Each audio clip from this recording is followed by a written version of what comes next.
राधे राधे। ओम श्री गणेशाय नमः। आप सभी को करवा चौथ व्रत की बहुत बहुत शुभकामनाएं। प्रिय श्रोताओं, आज के इस वीडियो में हम करवा चौथ के दिन सुनी जाने वाली कुछ कथाएं सुनेंगे। इनमें से जो भी कथा आपके यहाँ सुनी जाती हो, आप करवा चौथ की पूजा करते समय सच्चे मन से सुन सकते हैं। कथा सुनने से पहले भगवान गणेश जी का और करवा माता का ध्यान करें और अपने हाथ में अक्षत या गेहूं के दाने लेकर कथा का श्रवण करें। करवा चौथ के व्रत की कथा के अनुसार एक बार एक साहूकार था। उसके 7 बेटे और 7 बहुएं थी और एक बेटी थी। वे सातों भाई बहन एक साथ ही भोजन किया करते थे। एक बार कार्तिक मास आया। तब कार्तिक मास के कृष्ण पक्ष की चतुर्थी तिथि के दिन करवा चौथ का व्रत आया। तब सारे भाई बोले कि आओ बहन भोजन कर ले। तब बहन बोली कि भाई आज तो मैं भोजन नहीं करूंगी, आज तो मेरा करवा चौथ का व्रत है। मैं तो आज चंद्रमा उदय होने के बाद अर्घ देने के बाद ही भोजन करूंगी। भाइयों ने सोचा ऐसे तो हमारी बहन भूखी रह जाएगी और उसे बहुत कष्ट होगा। तब भाइयों ने सोच विचार कर आपस में मिलकर एक योजना बनाई। तब भाइयों ने एक दिया लेकर और एक चलनी लेकर जलता हुआ दिया उस चलनी में रखकर एक पेड़ पर टांग दिया।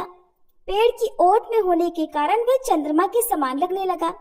तब भाइयों ने आकर अपनी बहन से कहा, बहन बहन देखो चंद्रमा उगाया है, आकर अर्घ दे दो। तब बहन अपनी भाभियों से भी बोली जिनका भी व्रत था कि भाभी आइए और चंद्रमा को अर्घ देकर भोजन करते हैं। तब सारी भाभियां कहने लगी ये तो तुम्हारा चंद्रमा है, हमारा चंद्रमा तो रात को ही उगेगा।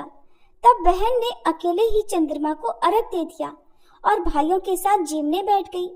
जैसे ही उसने भोजन का एक निवाला मुंह में डाला, उसमें बाल निकल गया। दूसरे निवाले में भोजन में कंकड़ आ गया। तीसरे निवाले में उसे छींक आ गई। और जैसे ही उसने तीसरा निवाला तोड़ा था कि तभी उसकी ससुराल से बुलावा आ गया कि उसका पति बहुत अस्वस्थ है और उसे तुरंत ससुराल जाना पड़ेगा। तब माँ ने अपनी बेटी के लिए संदूक खोलकर जैसे ही उसको पहनने के लिए वस्त्र निकाले, सबसे ऊपर सफेद रंग की साड़ी निकली। दूसरी बार ढूंढा तो भी सफेद वस्त्र हाथ में आया और तीसरी बार भी सफेद धोला कपड़ा हाथ में आया। तब माँ ने अपनी बेटी को सफेद कपड़े पहनाकर ही विदा कर दिया। बेटी को विदा करने से पहले माँ ने अपनी बेटी को सोने का एक टका भी दे दिया और कहने लगी, बेटी रास्ते में तुम्हें जो भी मिले उसके पैर छूकर प्रणाम करना और उसका आशीर्वाद लेकर ही आगे बढ़ना। और रास्ते में जो कोई भी तुम्हें सुहागिन रहने का आशीर्वाद दे, तुम उसको सोने का ये टका दे देना और अपने पल्लू की गांठ बांध लेना। इस तरह समझा बुझाकर माँ ने अपनी बेटी को विदा कर दिया। बेटी अपने मायके से विदा होकर ससुराल के रास्ते पर बढ़ने लगी। रास्ते में उसे जो भी मिलता जाता वह सभी को प्रणाम करके उनके पैर छूकर उनका आशीर्वाद लेकर आगे बढ़ती रही। रास्ते में सभी ने उसे आशीर्वाद दिया कि सीली हो, सबरी हो और सभी भाइयों की प्यारी हो, अपने भाइयों का सुख देखे। लेकिन उनमें से किसी ने भी उसे अब तक सुहागिन रहने का आशीर्वाद नहीं दिया। इधर ससुराल में पहुंचने पर उसे छोटी ननद सामने खड़ी मिली तो वह उसके पैर छूने लगी। तब छोटी ननद कहने लगी कि सीली हो, सपूती हो, 7 पुत्रों की माँ हो और मेरे भाई का सुख देखो। ये सुनते ही उसने झट अपनी ननद के पैर छूकर आशीर्वाद लिया और सोने का जो सिक्का उसकी माँ ने दिया था अपनी ननद को देकर अपने पल्लू में 7 गांठें बांध ली। जब वह अपने कमरे के अंदर गई तो सास ने उसे बैठने के लिए पीढ़ा नहीं दिया और बोली ऊपर मरा पड़ा है, जाकर उसके पास बैठ जा। तब वह बहुत उदास मन से अपने पति के पैरों के पास बैठ गई और उसकी सेवा करने लगी। और वह इस बीच में जो भी उसकी सास उसको खाने पीने के लिए बासी या घर का बचा खुचा खाना देती वह उसी को खाकर गुजारा करने लगी। इसी तरह वह दिन रात अपने पति की सेवा करते हुए जो कुछ भी मिल जाता उसी में संतुष्ट होकर अपने दिन काट रही थी। इसी बीच मंगसर की चौथ आई तो करवा माता पुकार कर कहने लगी, करवा ले भाइयों की प्यारी, करवा ले दिन में चांद उगानी, करवा ले घनी भूखी, करवा ले। तब वह चौथ माता को देखकर हाथ जोड़कर बोली, हे करवा माँ, तुम ही ने उजाड़ी है, अब तुम ही सुधारो। अब तो तुम्हें किसी भी हाल में मुझे सुहाग देना ही पड़ेगा, मेरे पति को जीवित करना ही पड़ेगा। तब करवा माता बोली, कुछ ही दिनों में पौकी चौथ आएगी, तब तुम उनसे अपना सुहाग मांग लेना, वो मेरी बड़ी बहन है। फिर पौकी चौथ आई तो उसने उनसे भी यही कहा।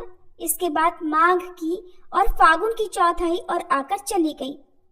वैशाख, ज्येष्ठ, आषाढ़, सावन, भादो सभी की चौथ आई और वह सारी चौथ माता यही जवाब देती गई कि अगली चौथ में तुम्हें सुहागिन होने का आशीर्वाद मिल जाएगा और तुम्हारा पति जीवित हो जाएगा।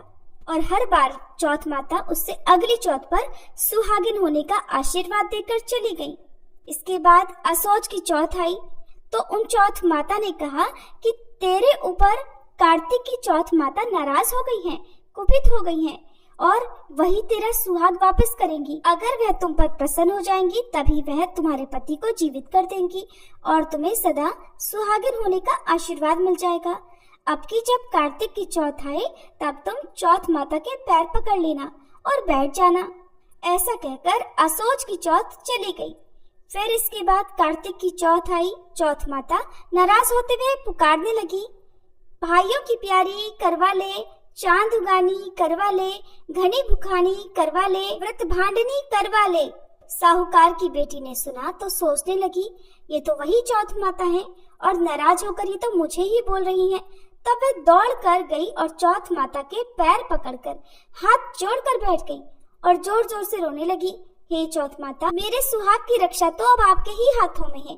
आपको तो मुझे सुहागवती होने का आशीर्वाद देना ही पड़ेगा, मेरे सुहाग की रक्षा करनी ही पड़ेगी। ऐसा कहकर वह जोर जोर से रोने लगी। तब चौथ माता बोली, छोड़ पापिन, छोड़ हत्यारिन, मेरे पांव पकड़कर क्यों बैठी है? साहूकार की बेटी फिर गिड़गिड़ा कर कहने लगी, हे चौथ माता, मेरे अपराध क्षमा करो, मुझसे बिगड़ी है, लेकिन अब आपको तो मेरा सुहाग देना ही पड़ेगा। चौथ माता से बार बार विनती करने पर चौथ माता प्रसन्न हो गई, राजी हो गई। उन्होंने अपनी आंख में से काजल निकाला, नाखून से मेहंदी निकाली और टीके में से रोली निकालकर कन की उंगली का छींटा दिया।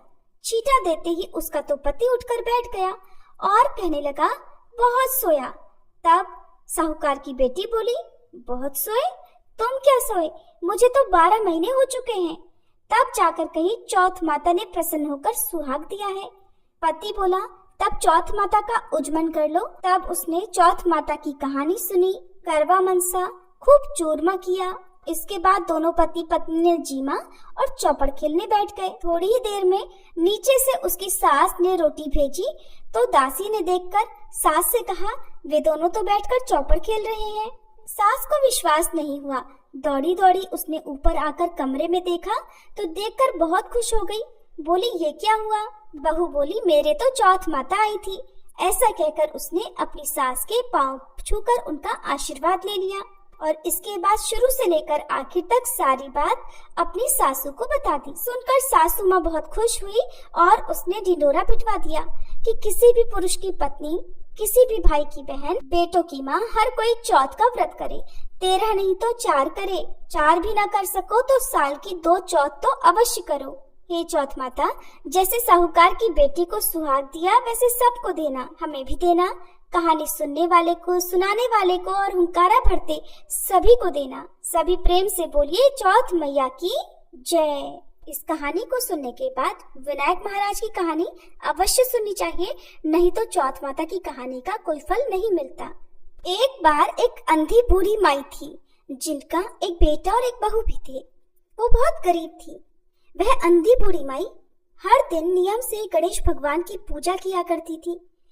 गणेश भगवान एक दिन बूढ़ी माई की पूजा से प्रसन्न होकर उनके सामने साक्षात सन्मुख आकर बैठ गए और बोले, बूढ़ी माई, तू प्रतिदिन निस्वार्थ भाव से मेरा पूजन करती है, मैं तुझ पर प्रसन्न हूँ, जो चाहे सो मांग ले।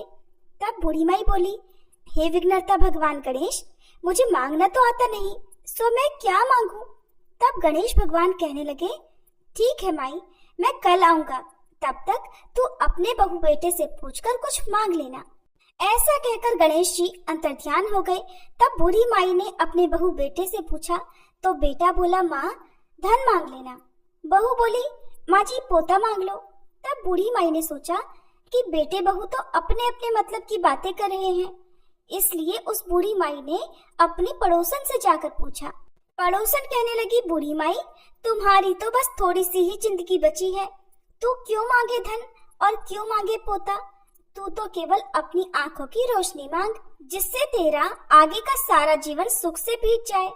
तब उन बूढ़ी माई ने बेटे, बहू और पड़ोसन की बात सुनकर घर में जाकर सोचा कि ऐसा क्या मांगूं जिससे बेटा बहू भी खुश हो जाए और मेरा भी भला हो जाए। मैं तो वही मांगूंगी। अब जब दूसरे दिन गणेश भगवान बूढ़ी माई के सन्मुख आए तो बोले, बूढ़ी माई मांग ले। गणेश भगवान के वचन सुनकर बूढ़ी माई हाथ जोड़कर बोली, हे विघ्नहर्ता, अन्न देवो, धन देवो, निरोगी काया देवो, अमर सुहाग देवो, दीदा गोढ़ा देवो, सोने के कटोरे में पोते को दूध पीता देखूं, अमर सुहाग देवो और समस्त परिवार को सुख देवो। आपके श्री चरणों में मुझे स्थान भी देवो। बूढ़ी माई की बात सुनकर गणेश भगवान बोले, बूढ़ी माई, तूने तो मुझे ठग लिया और कहती है कि मुझे मांगना नहीं आता। जो कुछ भी तूने मांग लिया, अब वो सब कुछ तुझे मिल जाएगा। ऐसा कहकर गणेश भगवान वहीं अंतर्ध्यान हो गए। हे विघ्नहर्ता गणेश भगवान, जैसे आपने बूढ़ी माई को दिया, वैसा ही इस कहानी को कहते सुनते और हुंकारा भरते सबको देना, वैसा ही सबको देना और सभी पर अपनी कृपा बनाए रखना। सभी प्रेम से बोलिए गणेश भगवान जी की जय। अब आप सभी सुनिए गणेश भगवान और चौथ माता की आरती। जय गणेश जय गणेश जय गणेश देवा, माता जाकी पार्वती पिता महादेवा। जय गणेश जय गणेश जय गणेश देवा, माता जाकी पार्वती पिता महादेवा। एक दंत दयावंत चार भुजाधारी, माथे सिंदूर सोहे मूसे की सवारी। जय गणेश जय गणेश जय गणेश देवा, माता जाकी पार्वती पिता महादेवा। पान चढ़े फूल चढ़े और चढ़े मेवा, लड्डुअन का भोग लगे संत करे सेवा। जय गणेश जय गणेश जय गणेश देवा, माता जाकी पार्वती पिता महादेवा। अंधन को आँख देत कोढ़िन को काया, बांझन को पुत्र देत निर्धन को माया।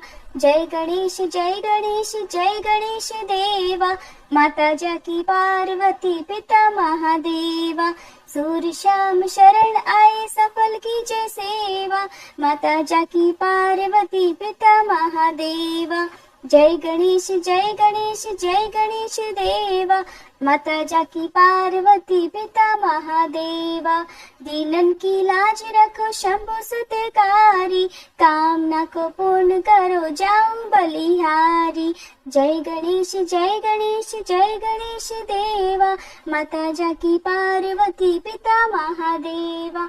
जय गणेश जय गणेश जय गणेश देवा, माता जाकी पार्वती पिता महादेवा। ओम जय श्री चौथ मैया, बोलो जय श्री चौथ मैया। सच्चे मन से सुमिरे, सच्चे मन से सुमिरे, सब दुख दूर भया। ओम जय श्री चौथ मैया। ऊंचे पर्वत मंदिर शोभा अति भारी, मैया शोभा अति भारी। देखत रूप मनोहर, देखत रूप मनोहर, असुरन भयकारी। ओम जय श्री चौथ मैया। महासिंगार सुहावन, ऊपर छतर फिरे, मैया ऊपर छतर फिरे।